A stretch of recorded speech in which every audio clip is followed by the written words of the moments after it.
ఈరోజు మార్కాపురం శాసనసభ్యులు కందుల నారాయణ రెడ్డి మార్కాపురం నియోజకవర్గంలోని కొనకమిట్ల మండలంలో నాగంపల్లి గ్రామ రెవెన్యూ సదస్సులో పాల్గొని ప్రజల నుండి వినతులు స్వీకరించారు. ఈ సందర్భంగా శాసనసభ్యులు మాట్లాడుతూ భూ కబ్జాదారుల పాపం పండే రోజు వచ్చిందని ఎమ్మెల్యే అన్నారు. గత వైకాపా ప్రభుత్వంలో భూరక్షణ చట్టం అంటూ జగన్మోహన్ రెడ్డి అమలు చేసి భూ వ్యవస్థను రెవెన్యూ శాఖను కొత్త చట్టాలు తీసుకొచ్చి అస్తవ్యస్తం చేశారని ఎమ్మెల్యే ఆరోపించారు. వాటిని చక్కదిద్దేందుకు అసలైన లబ్ధిదారులకు న్యాయం జరిగేలా చూసేందుకు కూటమి ప్రభుత్వం రెవెన్యూ సదస్సులను అన్ని చోట్ల 30 రోజుల పాటు నిర్వహించేందుకు ఆలోచన చేయడం జరిగిందని అన్నారు.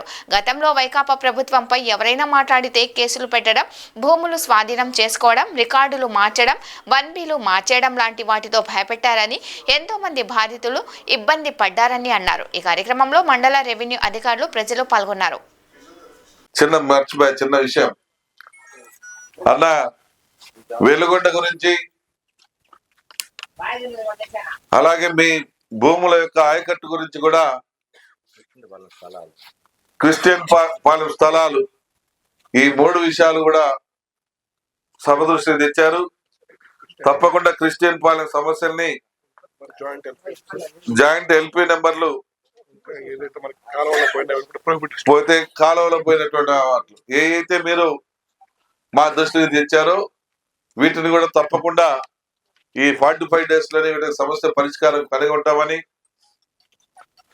వెలుగొండ ప్రాజెక్టు ఆయకట్టుకు గతంలోనే మీ ఊరికి నేను ఆయకట్టు రాదు, ప్రజలు అన్యాయం అయిపోతారని చెప్పి గత 12 సంవత్సరాల క్రితమే ఈ రెవెన్యూ సదస్సుల కార్యక్రమం అనేది కేవలం మీకోసం ఏర్పాటు చేసినటువంటి కార్యక్రమం.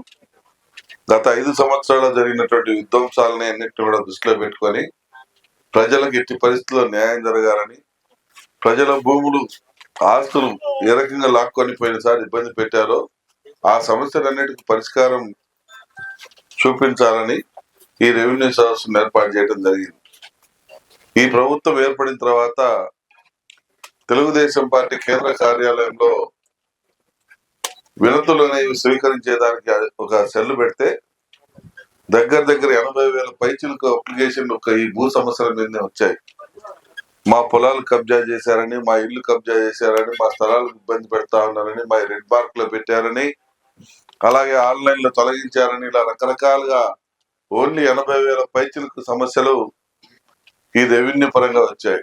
అప్పుడు అనిపించి ఎట్టి పరిస్థితుల్లో రెవెన్యూ పరంగా రైతుకు కానీ, ఇటుపక్క గ్రామాలలో పట్టణాల్లో ఉంటున్నటువంటి వారికి కానీ రెవెన్యూ పరంగా ఏ ఇబ్బందులు కూడా రాకుండా చూడాలి, తక్షణమే పరిష్కరించాలని చెప్పి